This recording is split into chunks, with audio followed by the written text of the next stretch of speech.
We are live. Hello and welcome.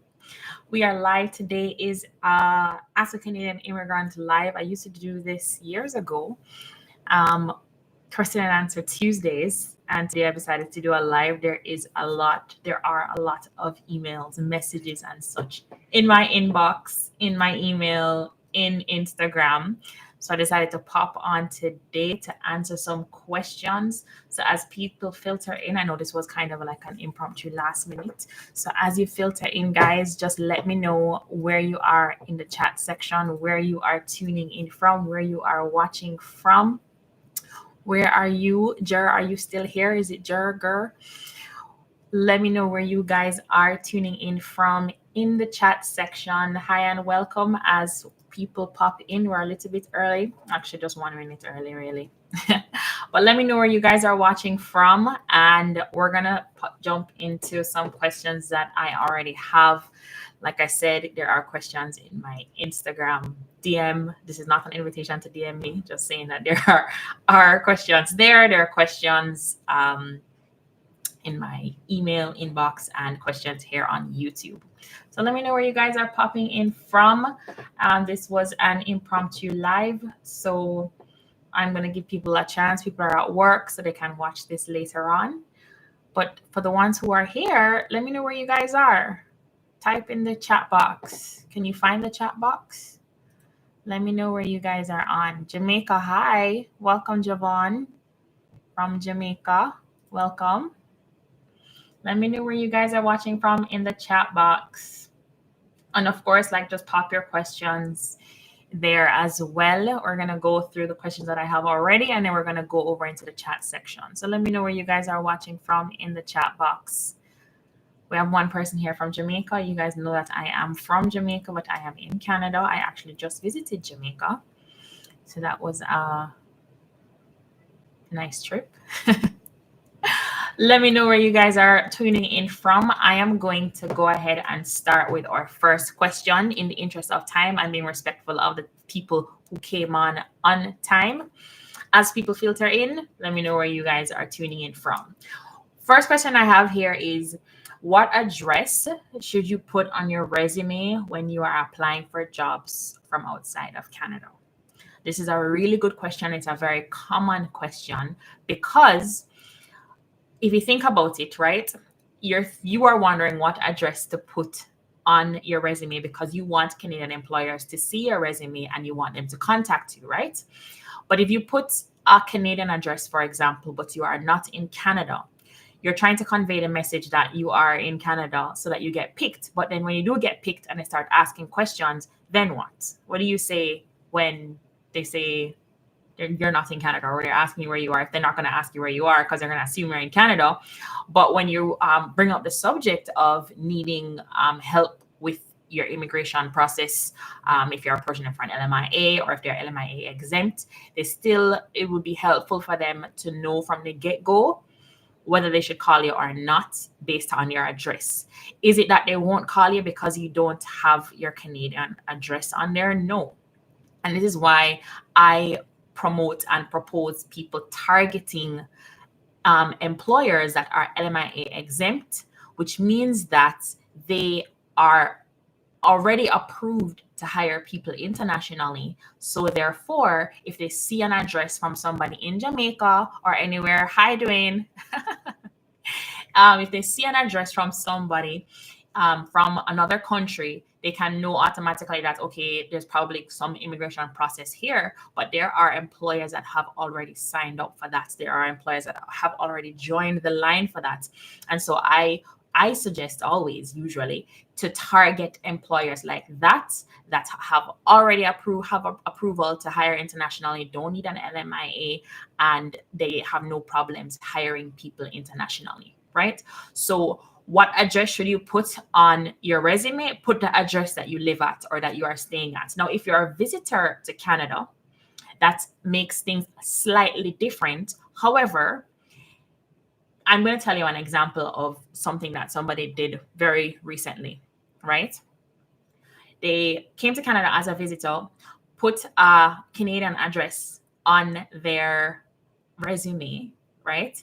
And so they did get calls But once you get to the question of, oh, you don't have any status in Canada, no, sorry, we can't help you. Okay. So if you're a visitor to Canada and you are going to put your visiting address on your resume, then target LMIA exempt employers. Don't show up in Ontario, in Toronto, and do that, because you're not gonna. It's gonna be a good experiment, but you're not gonna have a lot of success. So that is 100% something that you guys need to think about. I'm going to jump over to Javon's question here. What is the best immigration route now? The scores are so high. I know, right? Turned down for what? So right now, I'm really, for you guys, gunning for programs like the Atlantic Immigration Program, the Rural and Northern programs, and the French speaking, if you happen to know French. Of course, if you're from Jamaica, you probably don't know French to a level where you can speak or understand it. But those programs are going to be programs that, of course, the employers don't need an LMIA. So you can approach them regardless of where you're from. And you can have some success with those programs, given that the express entry scores are so high. So that's LMIA exempt from Atlantic Immigration, Rural and Northern, and Francophone immigration. Now, there are provincial nominee programs, and all these programs will require you to find a job in Canada. So we're going to talk a little bit about that too, because somebody has asked some questions about where do you find jobs, right? So hopefully that answers your question, Javon. If you want to continue to chat in the chat box there, let me know where you guys are tuning in from. Hi from Calgary. So, okay. So Javon is looking into French Alliance, and to study, yes. Master's degree and under 30. That's not bad. Your express entry points are still not there. But yeah, if you want to learn French, guys, it will be beneficial, not just for immigration, but even for job opportunities here in Canada. Now, if you learn it, you're going to have to keep it up and remember how to do it, even if you're not working in a French-speaking environment, which is maybe the downside, because if you do it for immigration and you can get put in a city or a town or a workplace that is not French-speaking, even though you came through on a French-speaking immigration program, which is silly, you might not be speaking French every day, and so it's easy to lose it. But I think if it's one thing that I would suggest, if you can afford to learn French and you can do it, because the cap for French-speaking immigration is so much bigger than any of the other programs. Like, it's about 26,000 people for 2024 that they are going to be welcoming through that program. The caregiver program is very limited, 2,700 people, and that is split between people who already have experience and people who need to get experience. So it's really just 1,700. And then the Atlantic Immigration Program is about 6,000 plus or minus something. And then Rural and Northern is plus or minus 2,700 and something. So if you can learn French, learning French is cheaper than studying. Yes, it is. That's a good point, Javon. Learning French is cheaper than trying to go to school in Canada. So if you have money and you're thinking about going to school in Canada, potentially go and pay French Alliance to learn some French, find a job in one of the Francophone communities, and migrate through that program. Good point, Javon. I like that point. So I'm going to pop over with another question over here. Are there any credible sites that I know of where people can look for jobs specific to the Atlantic Immigration Program? Now, this is something that I actually used to provide back in 2019 by a company who put together this list. I don't know of anywhere where there is just a pond of jobs that are just by Atlantic Immigration Programs. And that is why that is a project that I'm taking on to create this list for you. So right now that project is underway and we have several jobs on the list right now. So I'm excited to see the list grow. And we're working on having this ready for you guys the first week of January. So that is one credible site that you guys can look out for to find jobs for the Atlantic Immigration Program. We're going to start with the Atlantic Immigration Program. Then we will expand to the Rural and Northern and the Francophone immigration communities. to make it so much easier for you guys to find jobs and to be able to apply for jobs. And these jobs, I am actually calling employers and saying, is this actually a legit job that you have? Is it like something that you guys can apply to? Because some of these jobs, even though the employers are on the list, it doesn't necessarily mean that the position that they have, they want to do the international thing, right? Because it's still work for them. Not only is it work, but they have to wait for you to get here. So one employer I called and he said, yes, you know what, this is open. However, they want somebody to start immediately. So therefore, does that work with the Atlantic Immigration Program? Probably not, but it depends, because somebody else asked a very good question. And this is something that I propose, is for the visitor to worker program, right? If you're going to try this visitor to worker thing, don't go to Toronto. Go to places where the soil is fertile, where there are employers who already have permission to hire you without too much paperwork, like Atlantic Canada. So if you are a visitor, for example, and this is a solution I'm thinking of for that employer, you want somebody immediately. Nobody in your city is applying, obviously. So if you have an immigrant who is on a visitor status, who is able to start almost immediately, I mean, there is some paperwork that needs to happen. There's a little bit of a wait, but far less of a wait, I think, if you are already here. So visitor to worker to Atlantic immigration, or rural and northern or francophone, I think is a good idea. And you just target those employee exempt, LMIA exempt employers. If you're just joining us, let me know where you are in the chat. Let me know where you're tuning in from. Hit the like button, of course, if this has been helpful so far, if you've gotten any value from anything that I said. And we're going to continue with the questions. Hi, Rochelle. I'm supposed to respond to your message. I responded in my head, I swear. So I'm going to pop over to another question here. Another question came in on Instagram. Is there an immigration consultant that I can refer? Hi, Loy.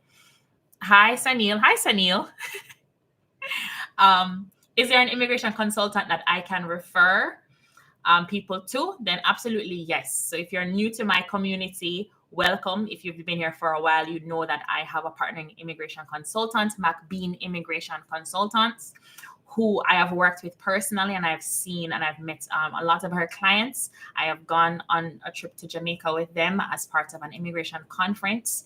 Very credible resource, and she does a really good job she knows a lot. If you are part of our summit, she was part of our summit as well. So I recommend Minerva McBean from McBean Immigration Consulting Inc. And I can share the link for you guys to get a discount if you need an immigration consultant. And I know that sometimes there's a lot of hesitation around using a consultant because you have to pay money upfront. But trust me, guys, it is an investment, because you will skip a lot of the potential rejections. You will skip a lot of the guesswork that you have to do. Now, an immigration consultant doesn't mean that it's going to be approved, okay? Like IRCC, which is Immigration, Refugee, Citizenship Canada, they have the final say. So if they're not happy with you as an applicant or your application, they're going to reject it, and nobody can give you. If anybody tells you, I guarantee you that you will get this visa, don't believe them. Run for the hills, okay? But they are a very credible source. They are professional and trustworthy, and she's very knowledgeable on what she does. So that's McBean from McBean. That's Minerva McBean from McBean Immigration Consulting. That's that question. I'm looking in the chat now to see. Hi from, you're saying from Sri Lanka, right? Sri Lanka, working in Africa as a network engineer, looking for a lead for migration. Cool. So if you missed it, we are working on the job list, hoping to have that job list ready at the beginning of January for you guys, especially since the quotas reset on the 1st of January, right? So January, like you guys are here at a good time if you're looking to come to Canada through one of those programs where you have to find a job, because then the list is fresh, the slate is clean at the beginning of the month. And so you have a lot of opportunities there. I mean, as compared to somebody who's like trying to do it in October, like January is a good time. Can immigration consultant get a job for someone interested in working visa? It depends. So we work together, and depending on the type of job, they can't get you a job. Nobody can get you a job, but people can give you access to a job list like myself. They can give you references or recommendations if they know of anybody hiring. So that would be helpful.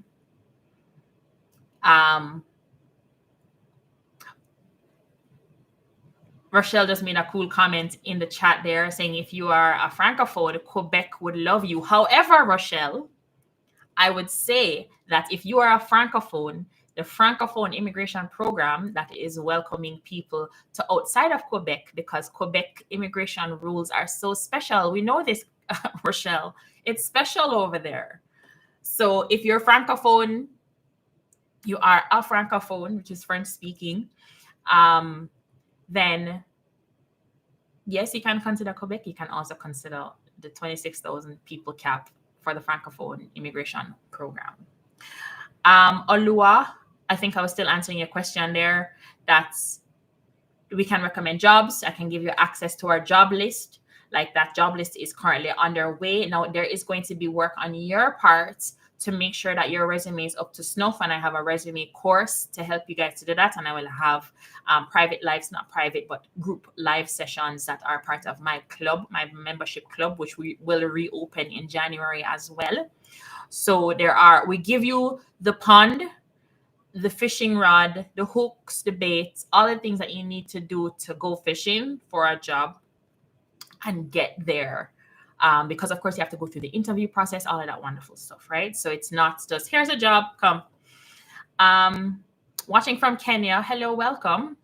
Which pathway can I use to immigrate to Canada? I've done IELTS WES. Not sure if I qualify for express entry. You know what, Nora? I love that you actually just put that as part of your question, because I want to point out to you guys that these immigration programs, Atlantic immigration, rural and northern, Francophone, all of that, you're going to have to prove your language proficiency. You're going to have to prove that you're either English or French speaking, and you're going to have to prove your education is at the level that your school says, based on an education credential assessment. So if you're gunning for any of these programs, if you're applying for jobs, make sure you have these in place so that when you do get a job offer, you just need to put the paperwork together, right? It could take you weeks to get a World Education Services Education Credential Assessment. So that's an ECA by WES.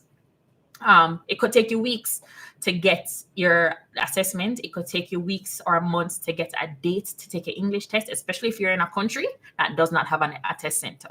Okay, so make sure you have these things in place. So you're watching from Kenya, Nora. The pathway, if you've done your IELTS already, and if you've done your WES already, you're not sure if you qualify for express entry. So to get like a personal assessment on whether you qualify for any program, it's best to get together with an immigration consultant so that you're not following a dead lead. Okay, so you get together with our immigration consultant to assess that, okay, you are eligible for, and Nora, the programs that I would suggest taking a look at are the Atlantic Immigration Program, Rural and Northern, and Francophone if you're French speaking. Try those programs first, especially since you have your IELTS and your WES, to then work on finding a job.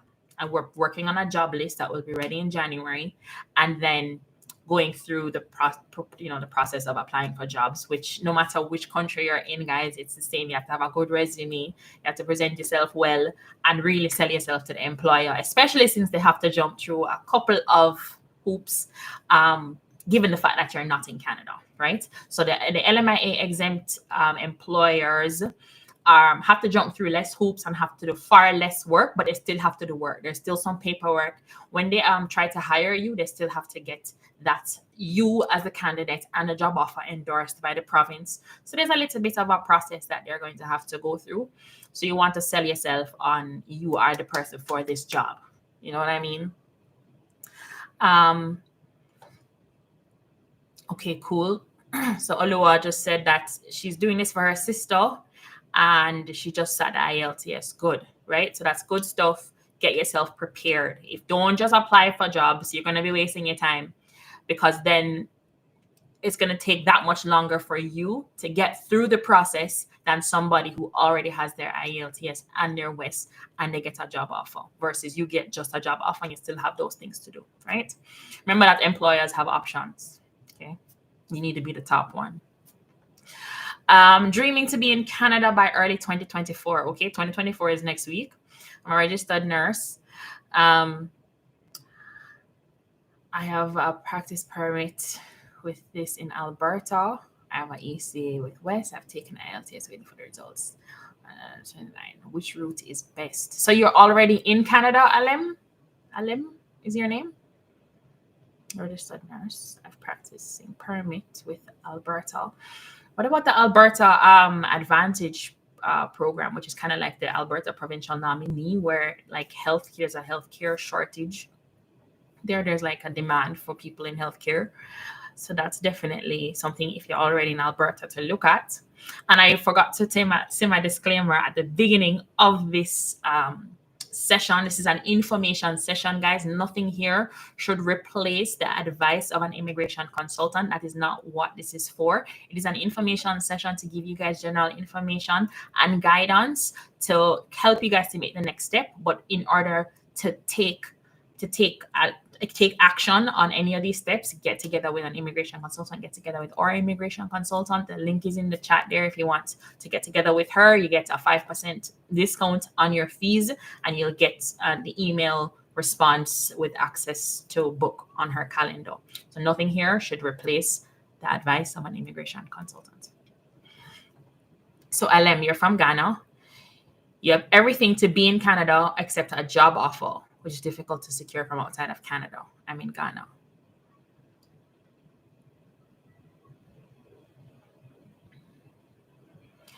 I don't know if securing a job offer is definitely more difficult than somebody who is in Canada, I suppose. But make sure that you're looking for jobs in the right places. You know what? Make sure you're looking, targeting provinces that are, like you said, that you have this permit with Alberta. So Alberta is a place to target the provincial nominee programs, and targeting employers that are LMIA exempt ideally, right? So you can still look outside of Alberta. He said you have this permit to practice with this place in Alberta. Does that allow you to practice in other provinces? That would be good to know. Yeah, so that would be good to know. And then just I think that sometimes you underestimate the job search process and what it would take to apply for jobs in terms of the length of time. Guys, it could be a 3 to 6 month process, quite honestly. And so if you've been looking for jobs for a couple of weeks and you're not getting any results, take heart in the fact that not a lot of time has passed. And so you can still just keep on doing it until you get some results. And if you keep on doing it and you're not getting any results, maybe your resume needs a little bit of a look. Maybe your resume is just not landing home for people.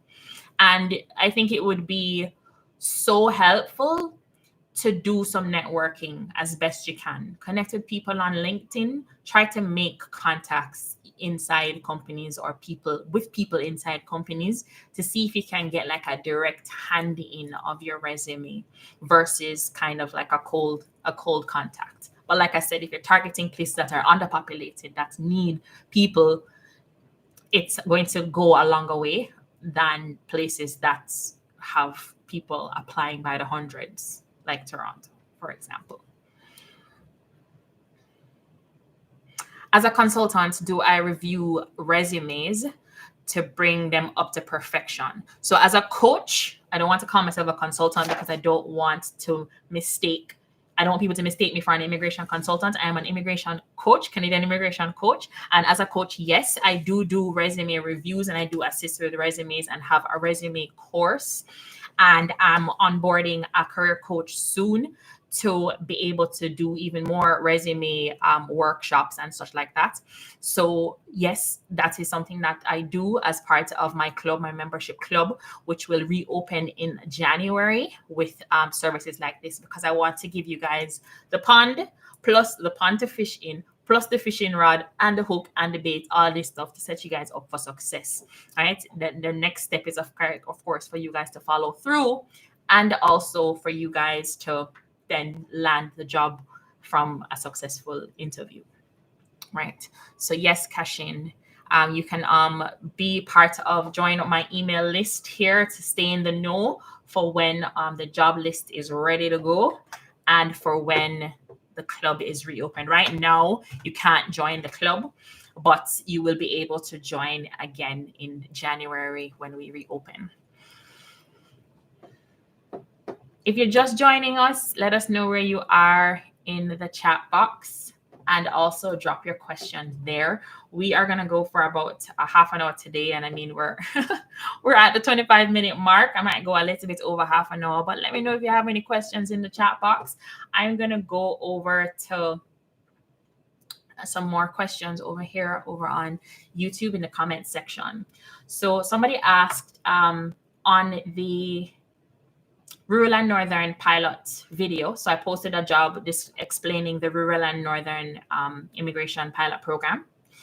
And the person asks, if somebody with a visitor's visa who's already in Canada can apply? And so this is something that I kind of coach and preach, is that your visitor to worker endeavor will be more successful if you are targeting LMIA exempt employers. Rural and northern pilot program are, and the employers in those communities are LMIA exempt. So yes, it's better that's fishing or planting in fertile soil. If you're already in Canada, target those programs, target the RNIP, target the AIP, target the Francophone RARA. And if you're having trouble getting a job, you probably need help. Don't be afraid to pay for that help as well. That is something that we are working on in January as well, to make sure that you guys have help and support to coach you through the process of looking for jobs, finding the jobs, and going and having a successful interview, right? If you're going to pay for school was going to cost you, I want to say, like 20 times more than paying for somebody to help you to get a job.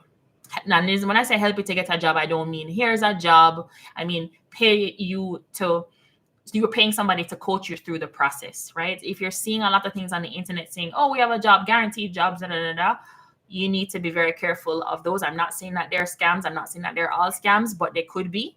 And so you need to be careful if somebody's guaranteeing you anything. I don't guarantee you anything. I guarantee you a pond to fish in, a fishing rod, a hook, and some baits. That's what I guarantee you. The rest is up to you. Okay.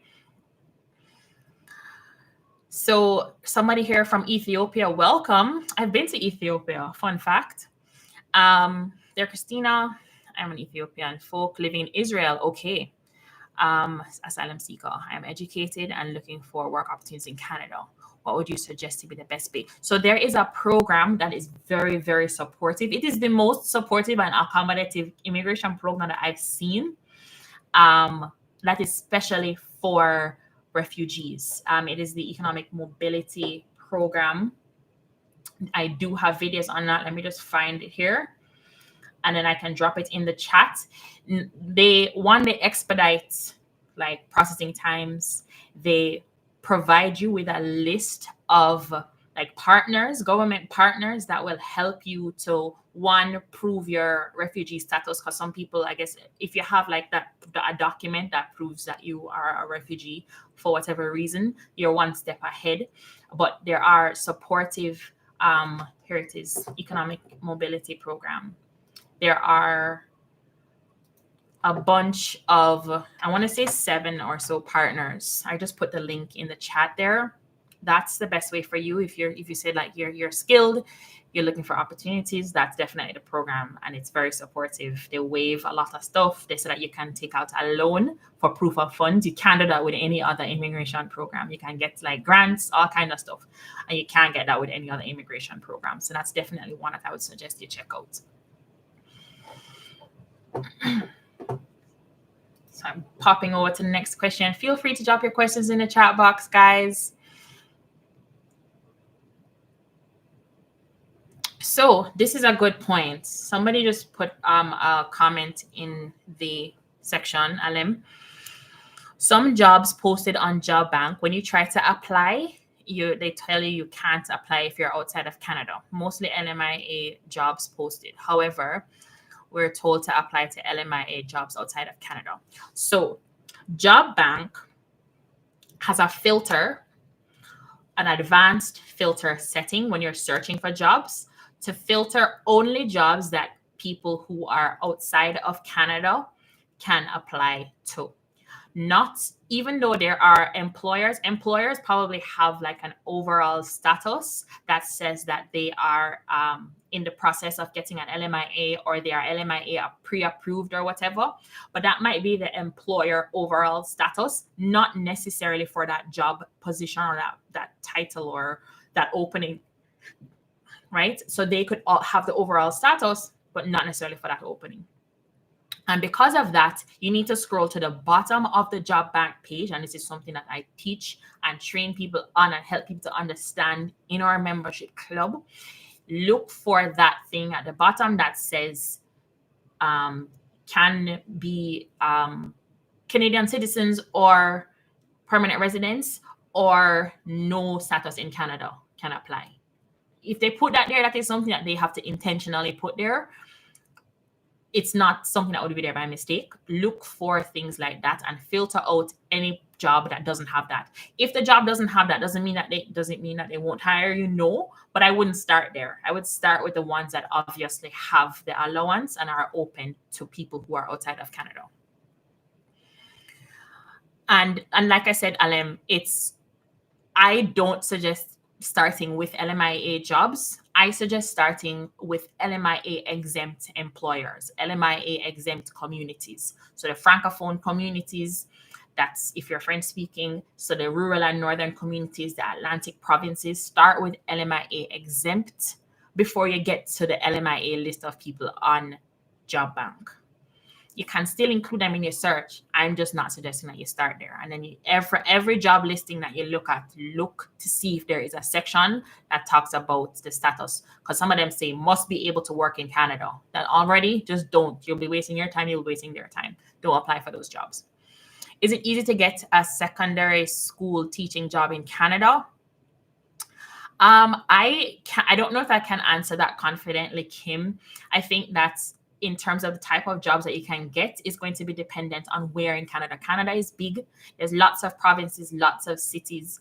And so their jobs are in places where there are labor shortages. And you can know there's a labor shortage, guys, when there is a special program built around a certain place or a certain town or a certain industry or occupation, right? So when you hear rural and northern, there's labor shortages in those places, right? There's places that they are looking for people and there are not enough people in those areas to find. So probably you can find a secondary school teaching job, but it's going to be where in Canada. We have to find out where in Canada to look for those jobs. And I'd start with those programs, like I said.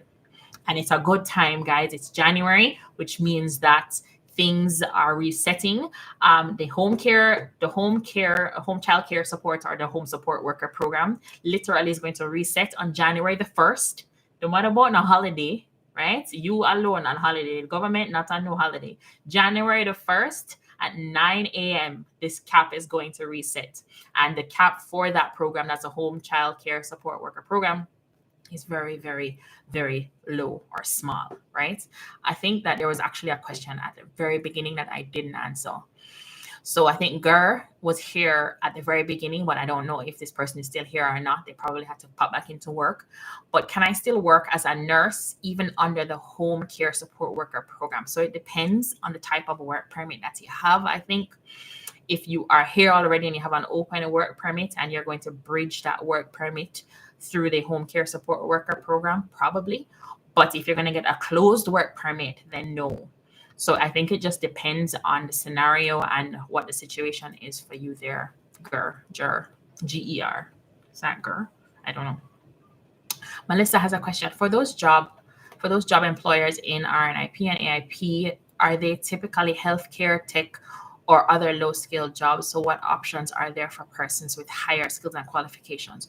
So there are a host of job types in those places, and it goes from high skilled to low skilled or middle skilled workers. It really just depends on what the community, that's for the in the case of the RNIP, needs. So I've seen in I forget which city it was, they needed a cardiologist, right? A cardiologist was on the list of job or the job list that they had on their provincial website, and that's for the RNIP. I forget which. I think it's Thunder Bay. Maybe they need a cardiologist, right? So that's high skilled. Okay, and then there's some where they need a carpenter, right? And then that so it ranges between carpenter and cardiologist. So and that's helpful and hopeful for people of different skills and qualifications, especially since that they have like low language requirement, low experience requirements, or experience that matches the job that you're going for. And one thing with the Atlantic Immigration Program is that if you are high skilled, you cannot really go and work in a low skilled job position. You have to have experience that matches your NOC or higher. Hope that answers your question, Melissa. This would be a great deal of service. We appreciate it. No problem, Alem. Thank you so much for joining. Thank you for subscribing as well. And yes, I look out for the job list. We're going to start with the Atlantic Immigration Program. We have already started with the Atlantic Immigration Program already, and then we're going to go on to adding RNIP. But the RNIP cap is relatively small, and the RNIP, as far as we know right now, will close in February. I think they are going to extend it, especially since the targeting levels for 2024 to 2026 has a quota for those programs in 2025 and 2026. I think that the RNIP will be extended. But for right now, you need to have a job or a job offer at least by February. And then after February, between February and August, you can still apply for the program. But the communities cannot give any more recommendations after February. And if you can't get a recommendation, then you can't apply for the PR. So you're going to need that. So, think about those things in your search. This is kind of why I'm starting my list with Atlantic Immigration Program, right? And then the French speaking, and then the RNIP. Because if the RNIP is going to close literally in 2 months, and there's probably people already there, and the cap is 2,700, you still need to cast your net relatively wide to keep your options open in the event that, one, it closes and you don't find a job, so you have like a backup plan, and two, like, I don't want to build a list on something that may not extend beyond February, though I think they are going to extend it. I really do. But immigration likes to do their thing kind of last minute and like announce it like 3 weeks before. We know this. So after you migrate to Canada through PNP and required to work for 3 years, can you leave before the time? I think every province has their own rules, and it's usually in fine print. I've not gone anywhere where I can see blatantly that you must stay for this long, because as a permanent resident, you have mobility rights and you can move anywhere. You should be able to move anywhere you want. However, you're probably under contract to some extent based on the requirements of that province. So I'm not going to say that it is work. You are required to work for 3 years. I don't know that to be true everywhere. And I don't know that to not be true. So it depends on the province and whatever you agree to when you go start that application and then sign up and get through with it. It's going to be province specific.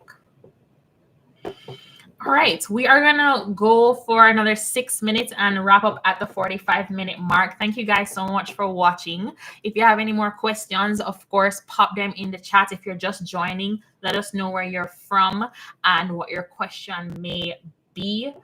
Thank you so much for joining us today. I know this was last minute, but I wanted to just jump on here, have a Q&A. Remember, let me know what your questions are in the chat. If you're having trouble, if you're looking for a job, you can't find a job, you're having trouble, maybe you need some help, come and get some help. You always have access to whatever resource I have access to once you're part of my community. And I will keep you guys posted. I'm working hard to get stuff up and running and ready for you guys in January. So keep posted on that. I'm just trying to see if there's any more quick questions on this side that I can see. So there's somebody here. Do you know if there will be more pilots like the rural and northern or caregiver after next year when the 5-year comes to an end? So this is similar to what I said. I think based on the immigration levels for 2024 to 2026, I've made a short on this. I made a video on this. I'm going to pop it in the chat too. You guys can watch it after. That the table shows that for every year until 2026, they do have a number for these immigration pilots. So either they're going to be adding more pilots, replacing some pilots, or extending existing pilots. So I just dropped that in the chat real quick for you guys to watch afterwards to see the short. And I'm showing on the table that, okay, there's a number here, which means that they're either lazy or they're actually going to extend it or add more pilot programs. So if this has been helpful, guys, hit the like button. And if you're not subscribed to my channel, subscribe for more helpful videos like this. I'm going to be doing another end of year wrap up live, I think on December the 30th. I'm still deciding on the date because I know that people have, Christmas and then New Year's and festivities going on. But I think it's going to be on Saturday the 30th. And we're going to do an end of year wrap up to talk about all the changes right now in immigration, how to prepare for 2024, and I will have a couple of other guests on here to chat with me. So stay tuned for that. Subscribe. The notification will pop up, but it's best for you to join my email list. I'm going to put that in the chat as well. Join my email list here. Just put your name in here, your email address, so that when I have these announcements or things like these, you get an email saying, okay, this is happening. I want to learn about investments. Hi, is that you, Raquel? Yes, actually, Raquel, since you are in Canada, I want to get you together with my financial advisor. Talking to my financial advisor is free, but he can advise you on what your options are for investments. I know that students have different privileges than a permanent resident. Of course, a permanent resident has a lot more options and flexibility when it comes to investing. Like, I don't believe you can open a tax-free savings account as a student, but as a permanent resident, you can. But you can still explore what your options are for investments and investing and getting good money advice from our financial advisor, Ricardo McRae. So I can connect you with him via email, Raquel. I think that's you, right? I think I know your email address by now, even though it has nothing to do with your name. Any more questions in the chat as we are going to close off in about 2 minutes? Hi. We're going to close off in about 2 minutes, but thank you guys so much for joining. I know this was last minute, so thank you so much. Hit the like button if this was helpful for you, and subscribe if you are new, and keep watching for more helpful videos like this. I will see you in the next video, unless somebody has another question in the next minute and a half. I can probably find one over here on YouTube.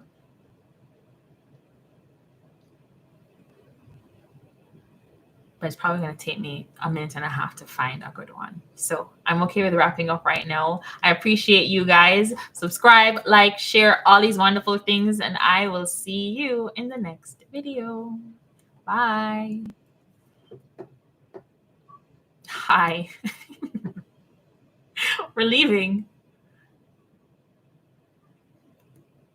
I'm just going to wait for this person real quick. But at the 45-minute mark, I'm going to end. Christian, are you there? That's okay, Christian. Connect with me on email or join my list and I can answer you there, okay? Bye.